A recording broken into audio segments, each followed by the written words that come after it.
Louis, I think this is the beginning of a beautiful friendship. That movie quote was by Rick, played by Humphrey Bogart in the movie Casablanca. Folks, do you remember the most recent time when a warm referral, a lead, or an opportunity came your way from your friends or your network? Better yet, when was the last time that you actually shared a warm lead, referral, or an opportunity to someone you know within your network? There's another quote I want to share. Jim Rohn has known to have said, "Your network is your net worth." Now, I do believe that this is true to a certain extent.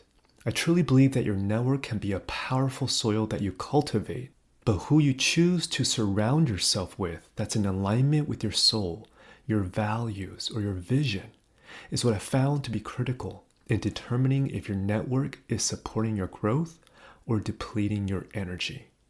In today's episode, I'm going to dive into the topic of how to create impactful relationships as you cultivate your network, or your quote-unquote soil. What's the secret to creating a new and meaningful relationships in your life? I'm also going to share my personal framework that I call the 5WG that has bared so many unexpected fruits throughout the past few decades. What is the 5WG method?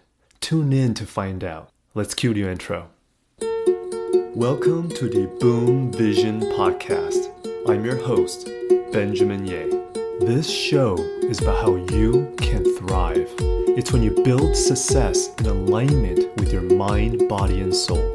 I created this podcast to give you perspectives and frameworks on how to strengthen your mindset and gain clarity in your purpose. It's time for you to live an extraordinary life with vision that you design. Let's get to work. Hi folks, welcome to episode 23 of the Boom Vision Podcast. Whether you're an entrepreneur or a leader that's elevating your career, you've probably heard of that proverb that goes, "It's not what you know, but who you know."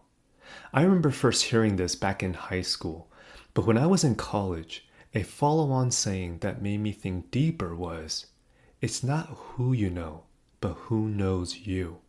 Folks, when I connect with new coaching clients, I've shared early on why it's important to strengthen your inner world, your mental gym of your imagination, voice, and intuition. This is the inner work that amplifies your outer reality, which could be your business, your career, and your life. I cover these three core pillars in depth in episode 2, 3, and 4. However, what I also share with my clients is the importance of strengthening your outer world, which is your soil, water, and sun. So what do I mean by strengthening your outer world? As a quick recap, what is soil, water, and sun? The soil is the environment that you're rooted in. There's a quote that goes, "You are the average of the 5 people you spend the most time with." This quote is attributed most often to Jim Rohn. It's who you bounce your ideas off of, your mentors, your inner circle. People that you interact with are all the people that make up your environment, or your quote-unquote soil. The second is water. Are you consistently watering your mind on a daily basis to nurture your mental growth? This could be reading a page in a book. It could be listening to a podcast. It could be listening to an audiobook. Whatever it may be, are you consistently watering your mind to nurture your inner growth? And the third is the sun. Where are you getting your sun rays from? What are you doing on an intentional basis to nourish and feed your soul that brings you joy and happiness? So in today's topic, I'm going to share one aspect of how you can cultivate and enrich your soil, your environment, and your network. I want to share with you what I've learned back in college from an early mentor that I'm so blessed to know. He planted a seed in my mind, a framework that has served me many times over. I've since refined this framework to what I call the 5WG. But before I share today's action steps, I love to share my personal story of Mr. Steve Sherrill. So chapter 1, Act of Kindness. This story starts during my freshman year in college when I was up at UC Berkeley. It was 2 months into my first semester when I got a really strange phone call on my dorm room landline. I got a call from a gentleman in the admissions office of Cornell University. Now, to summarize my chat with this guy, he basically said that they were doing a year-end review of all applicants that got accepted, rejected, and the ones that were maybes.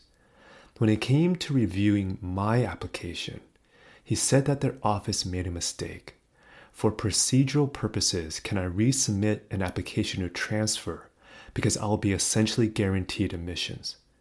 Now, when I heard this, I was like, wait, is this a prank call? Are you for real? And the guy's like, no, I wish I was joking, but we really did make a mistake. Do you mind resubmitting? Here's my number, here's my name, my email. Please resubmit if you would like to transfer to Cornell. And so after a phone call, I remember hanging up and I was like, what just happened? What in the world? I called my parents. I was like, this is the most odd conversation. And I was just sharing them what happened.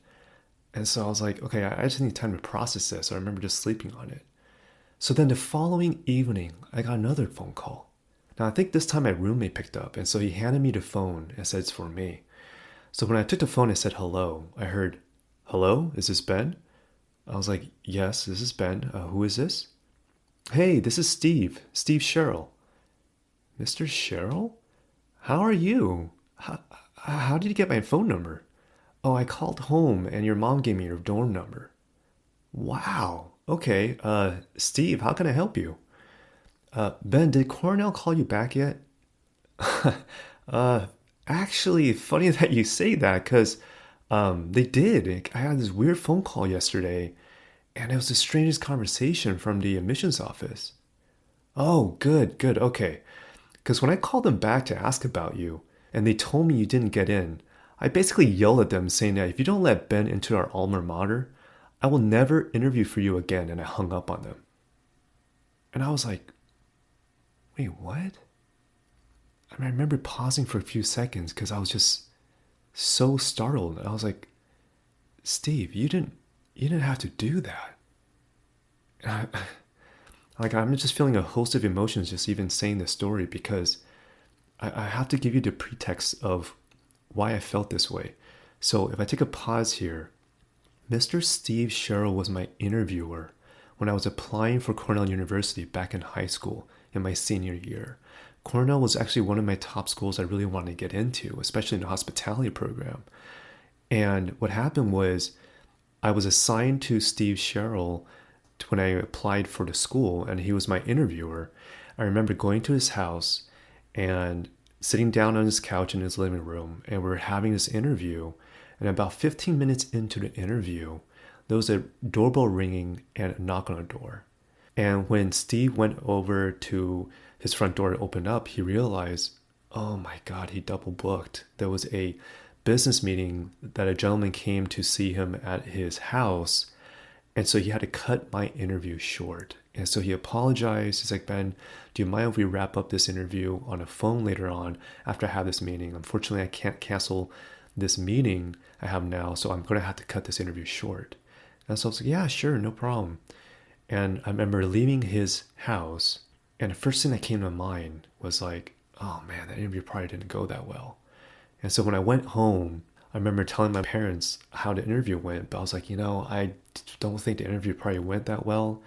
Maybe we just call the university back and get a different person to interview. And that's what I did. I created a story as if the interview went bad. And I called back the Cornell University to ask for a second interviewer, which they assigned to me. But ultimately, I didn't get into the university. So flashback now back to the dorm room. I was so taken back because Mr. Sherrill did not have to go to bat for me. I mean, here's a gentleman that's in his mid-60s at the time. He's probably interviewed over 100 plus different candidates.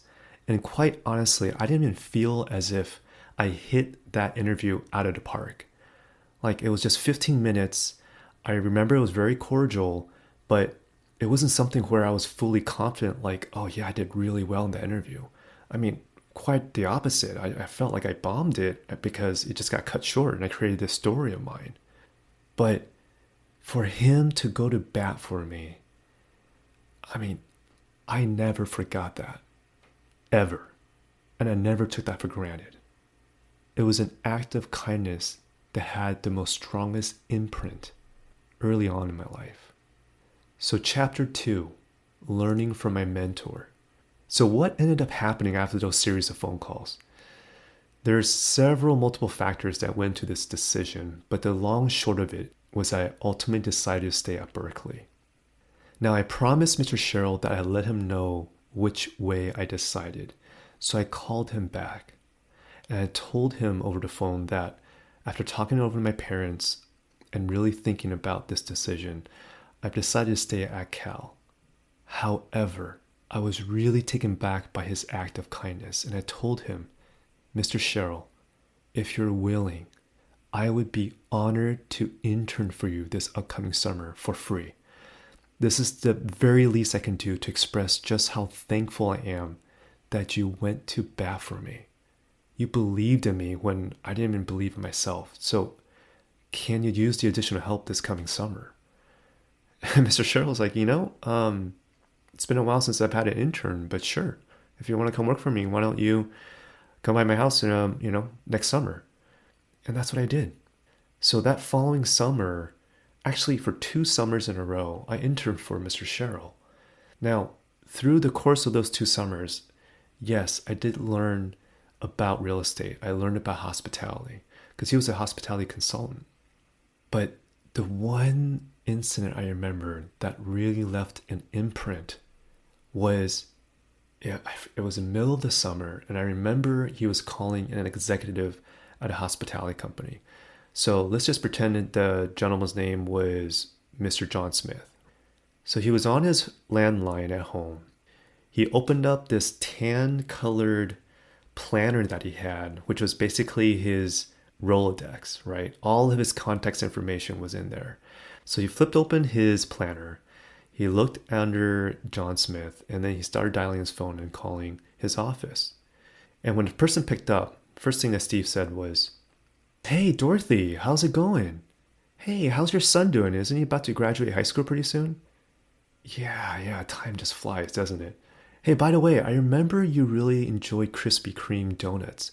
I've actually got a voucher here for a free dozen donuts. Do you mind if I actually mail it to you in your office? Great, perfect. Hey, by the way, is John in right now? Yeah, Steve, he actually is. Let me patch it right through. And so when I was listening to Steve talk, it felt like he knew everyone in town. Everyone he was talking to, he was very cordial. He knew about their background. And I was just in awe watching him work his magic. And I remember on the corner of his eye, he was looking over, and my face was just almost like frozen because I was just like, wow, how does he know all this? And what he did was when he was on the phone talking to Dorothy, he pointed at his planner, and I looked down, and I just froze. Because in his planner, under the entry of John Smith, he actually had the EA, which stands for Executive Assistant. He had EA semicolon Dorothy. Son's in high school, loves Krispy Kreme. The guy had a whole system in place. The best way to describe how shocked I was, it's almost like in the first Matrix when Neo and Morpheus was in that first jump program, right? And Morpheus was telling Neo, just free your mind. And he jumps from one rooftop to another. Neo just looked at it and was like, whoa. That's literally what I did. I was like looking at his planner, watching him talking on the phone. And I'm just like, whoa. Like he had a system and it worked. And so the takeaway from this second chapter I wanted to share is that the amount of effort that you spend in remembering people's names and the details of that first conversation is really a reflection of how much you're willing to care about them. Chapter 3, Growing Fruits. What happens when you implement a system that resonates with you?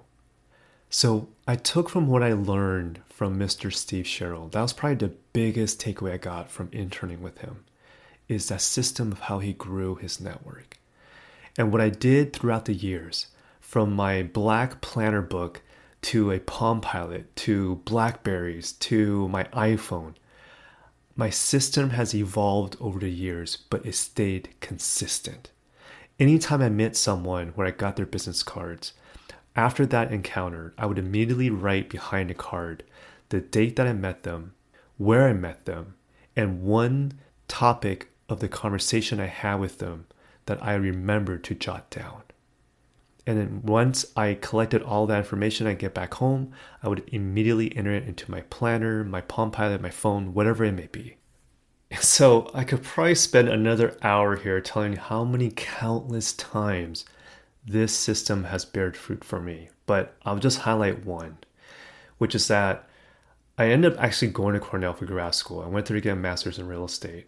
So after graduating from Cornell, my first job was actually at PricewaterhouseCoopers, PwC, as a hospitality consultant.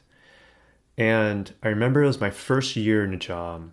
I was manning a booth at a hospitality convention. And it was in LA. And there was at least 3 or 4 different companies where the executive director or the VP would come up, give me the business card and saying like, hey, if you ever want to work for us, give us a call. And so I respectfully declined because like, hey, this is my first year here in a job. I really enjoyed it here, but thank you for the kind gesture, right? But I saved all the business cards. And what did I do? I turned it around. I wrote the date. I wrote where I met them and one topic of conversation I had, right? I followed my system. And I remember one of those people was Karen Johnson at Jones & LaSalle. And so a couple days after that conference, I just shot an email to her just saying, hey, it was a really pleasure meeting with you at the conference. I'm happy here at PwC, but I just want to just keep in touch, if you're open to that. And so we just kind of kept in touch. And fast forward a year from that, so I'm closer 2 years into the job at PwC. I remember I saw in an article on LinkedIn that Karen's boss, Art, just got a recent promotion. And so all I did was I copied that article, I forwarded that article to Karen, and I just said, hey, Karen, just saw this on the news flash. Please tell Art congratulations for me. I hope you're doing well. Take care. And that's it. And I think it was only like a couple hours later, I got a reply back from Karen saying, hey, Ben, are you still in Philly? I was like, yeah, I actually am in Philly right now. Hey, I'm going to be there next week for a site visit. Do you want to just meet up for coffee? I was like, yeah, sure. Why not, right? And what ended up happening was I met up with her for coffee and she's like, look, I still want you to work for us. Do you want to come back to LA? And I really did. And so I was like, okay, let's talk. I'd love to talk to your team, your HR. What can we do to make it happen? And that wouldn't have happened if I didn't forward that article when I saw her boss getting that promotion and just reaching out. If I didn't have a system of cultivating my relationships because I cared, I probably wouldn't have that opportunity to have coffee with Karen that morning, which led me to that next job opportunity.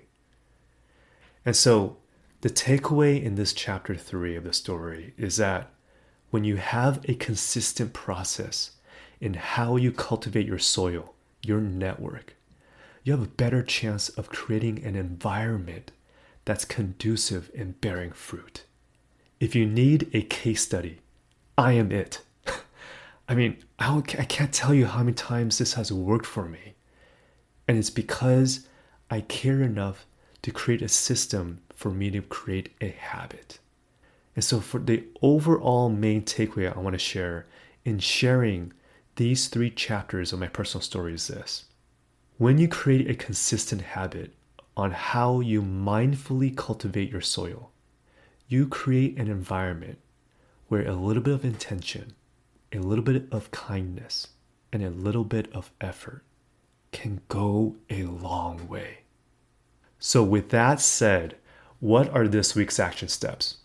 I mentioned before, over the years I refined a process. My secret is what I call the 5WG method. So what is the 5WG?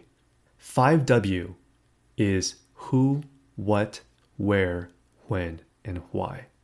Remember these 5 questions when you meet someone new. Who? Who are you? What are their names?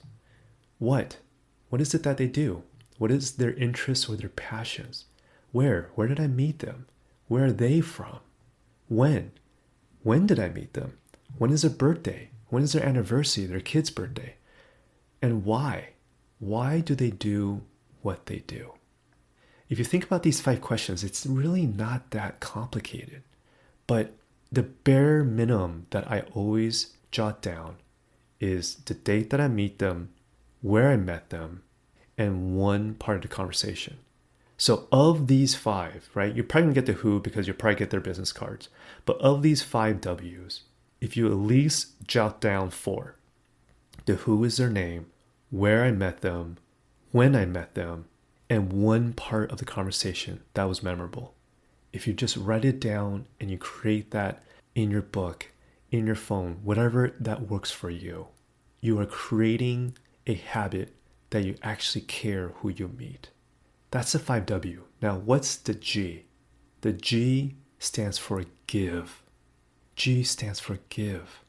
A small act of kindness could possibly make the most profound impact on someone that you do not know. So what do I mean by give? Whenever I meet someone new, whenever I have a new conversation, I ask myself these three questions that's in my mind. Do I leave this conversation giving that person something new they didn't know? Do I leave this conversation making this person feel better than it did before we started? Or do I leave this conversation making this person feel heard? Through my interaction with this person, if they've learned something new from me, if they felt better than what they did before they started talking to me, or if they felt heard, these are all forms of give that you can do that doesn't take a lot of effort. You just have to care. You have to do it in a way that's authentic and that really integrates with who you are. Now that I've shared my 5WG method, what are this week's action steps? There's 3 parts. The first one is planting seeds. If you resonate with my method, incorporate this into your habits when you meet new people. When you meet someone new that you feel you have similar energy, vibes, or values, make your best efforts to remember or jot down 4 to 5 W's and consciously think what you can give in that first chat, that first interaction. The second step, water consistently. You can plant seeds all day, but if you don't water them on a consistent basis, they won't grow, right? So what I'd like you to start doing is to reach out to someone in your network just once a week. To help you build that momentum in the beginning, pick a day so it becomes consistent for you, like every Monday or every Friday. In a calm state, just ask yourself, who can benefit from me reaching out? And whoever intuitively pops in your mind, before you consciously think about it, just send a quick text, an email, or even a phone call, and just saying, hey, I just thought about you. I want to get in touch. How are you these days? The third step is the sun. What brings you joy? Now, this last tip is going to be really important. As you consciously create a new habit in planting new seeds and watering them, bring awareness of who really has intentions of supporting you versus depleting your energy. I naturally give more than I take, so I gravitate towards people that have similar values and actions. They give more than they take.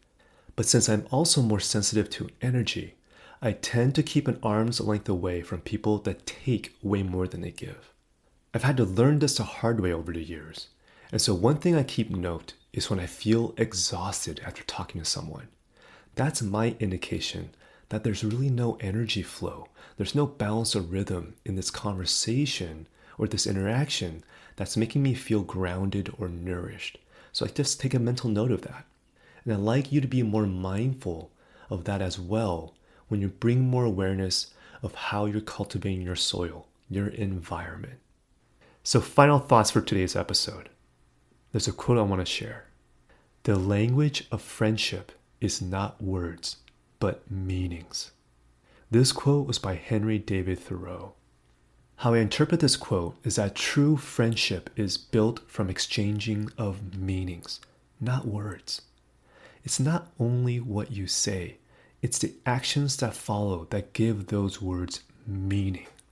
No matter how well spoken someone may be, it's the conversations that were meaningful to me are the ones that I always remember. Can you all relate to that? And so the final story I want to share with you is that over Memorial Weekend, I took my whole family to Ojai. It's one of the places we love because of the energy there. And so my wife always enjoys the farmer's market. And there's this really famous olive oil farm that we always love to go. And so it was a Sunday. We decided to make a day trip out of it. So I packed the whole car and we went. And we first went to the farmer's market. Then we went to the park with the kids. And then we had lunch. And towards the afternoon, we were about to head out to the olive oil farm. And as we're walking towards the car, I had this intuitive thought that came to me. It's almost like this voice that said, go buy 2 bottles of red wine. And I was a little confused because I'm like, okay, I don't usually buy wine all the time, but I told my wife, it's like, hey, honey, can we stop by the market and buy 2 bottles of red wine? They have these wine that are made from organic grapes that I like. So do you mind if we just make a pit stop? I remember my wife turning around, tilted her head, eyebrow raised. She's like, really? And I just did this gesture where I'm pointing at the sky, I'm pointing at my head, and I'm like, yeah. And she knew what I was talking about because basically it's my intuition's telling me I should go there. So she's like, okay, well, all right, kids, let's go to the market. So brought my whole family to the market, went to the wine section, picked out a Cab and a Pinot Noir, both made from organic grapes. And I went to the cash register, and there were 2 registers that was open. And so I went to the one on the right, and there was this lovely lady that rang me up. And so I put my 2 bottles down. She was scanning it, and she asked for my birthday. And so I told her my birthday. And there was like a 2-second pause. And because I had a mask over my mouth, I thought she didn't hear my birthday. So I said, oh, my birthday is this. And so I said it again. And she said, oh, no, I heard you the first time. You have the same birthday as my brother. I was like, oh, okay. He's got a great birthday, right? And I could have just stopped the conversation there, but something was nudging me to continue on talking. So I was like, okay, well, so I asked her, so how old's your brother? And she said, actually, my brother passed away. And so I was like, oh my God, I'm so sorry. And she's like, no, it's okay. It was just interesting because earlier in the day, someone called me just asking about my brother. And so I just gave her this warm smile and I was like, yeah, don't you just love the synchronicities? And I remember she said, yeah, and I could see that she was starting to get emotional. And she said, I think just meeting you with the same birthday, it's also just giving me positive affirmations. And in that moment, I just felt this message I just want to share with her, which was like, your brother's being taken care of. And she just gave me this smile and she just said, thank you for being kind. And I just looked back at her. I was like, absolutely. And before I left, I just asked her, do you mind if I ask what your brother's name was? And she told me his name. And I told her, I'm going to keep him and you in my prayers tonight. And she just gave me this smile and said, thank you. And so as I picked up my bottles of wine and as I was walking out the market, I remember just looking up. I was like, okay, I understand why you wanted me to go there now. And as we were walking to the car and as we were driving to the olive oil farm, that's when I shared the story with my wife. And then so she reacted, oh, yeah, you needed to be in that market. It's a good thing you followed your intuition. And so why am I sharing this story with you? The takeaway I wanted to share is that a small act of kindness, it can go a long way. It doesn't take much to be kind. All it takes is a little bit of intention and a little bit of effort. I love to hear your thoughts. Send me a DM on Instagram at Benjamin Ye or leave me a comment and review on Apple Podcasts if you resonate with today's episode. Does this 5WG method work for you? Or do you have another method that you'd like to share that's been effective in how you cultivate your soil, your network?